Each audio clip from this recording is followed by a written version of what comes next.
Ang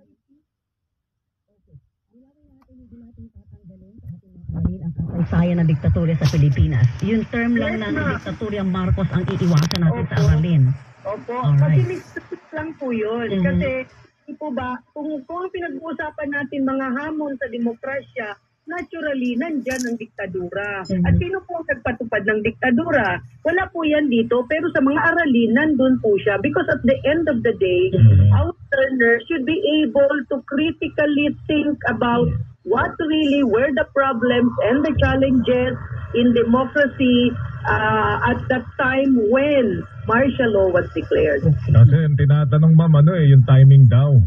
Bakit kung kailan tagal-tagal nang nakalagay dyan sa ating mga aralin, yung salitang yan, kailan lang tinatanggal. Nilagyan po ng ibang kulay.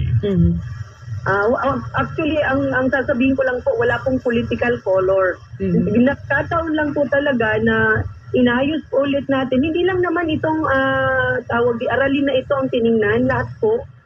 May mga minor changes din po sa ibang mga asignatura na hindi ko na sasabihin po. Pero syempre dahil ito po ay isang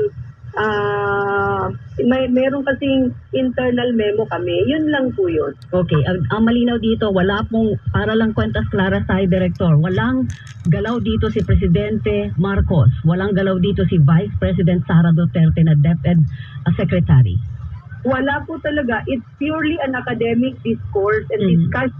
Nangyayari po sa amin dito sa DepEd, lalo na sa paggawa ng polisiya at tutulong. Kailan po ito ipatutupad, Director? Kailan magkakaroon ng desisyon dito sa paksang ito?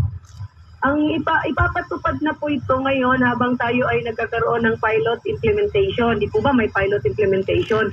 At sa ating pilot implementation, matitingnan po lahat ulit ito.